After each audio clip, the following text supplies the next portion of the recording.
ہندوستان کے ایک صنعت کار مغربی جرمنی گئے۔ وہاں ان کو ایک کارخانے میں جانے کا موقع ملا۔ وہ ادھر ادھر گھوم کر کارخانے کی کارکردگی دیکھتے رہے۔ اس درمیان میں وہ ایک کاریگر کے پاس کھڑے ہو گئے اور اس سے کچھ سوالات کرنے لگے۔ بار بار خطاب کرنے کے باوجود کاریگر نے کوئی توجہ نہیں دی۔ وہ بدستور اپنے کام میں لگا رہا۔ کچھ دیر کے بعد کھانے کے وقفے کی گھنٹی بجی۔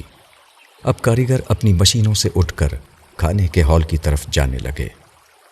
اس وقت مذکورہ کاریگر ہندوستانی صنعت کار کے پاس آیا۔ اس نے صنعت کار سے ہاتھ ملایا اور اس کے بعد تعجب کے ساتھ کہا، کیا آپ اپنے ملک کے کاریگروں سے کام کے وقت بھی باتیں کرتے ہیں؟ اگر اس وقت میں آپ کی باتوں کا جواب دیتا تو کام کے چند منٹ ضائع ہو جاتے اور کمپنی کا نقصان ہو جاتا، جس کا مطلب پوری قوم کا نقصان تھا۔ ہم یہاں اپنے ملک کو فائدہ پہنچانے آتے ہیں، ملک کو نقصان پہنچانے کے لیے نہیں آتے۔ یہی وہ کردار ہے جو مغربی قوموں کی ترقی کا راز ہے۔ 1945 میں اتحادی طاقتوں یعنی الائڈ پاورز نے جرمنی کو بالکل تباہ کر دیا تھا، مگر صرف 25 سال بعد جرمنی دوبارہ پہلے سے زیادہ طاقتور بن چکا ہے۔ اور اس ترقی کا راز یہی ہے کہ وہاں کا ہر فرد اپنی یہ ذمہ داری سمجھتا ہے کہ وہ اپنی ڈیوٹی کو بخوبی طور پر انجام دے۔ وہ اپنی ذات کو اپنی قوم کے تابع سمجھتا ہے۔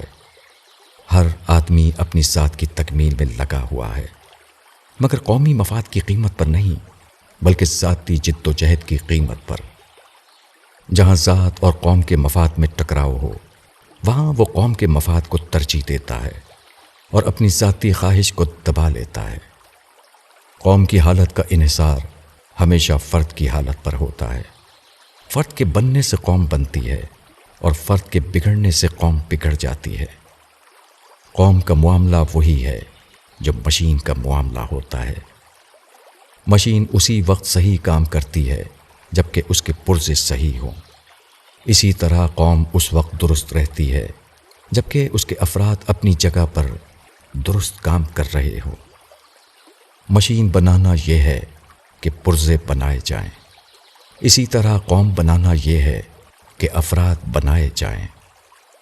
فرد کی اصلاح کے بغیر قوم کی اصلاح اسی طرح ناممکن ہے جس طرح پرزے تیار کیے بغیر مشین کھڑی کرنا۔ مولانا وحید الدین خان۔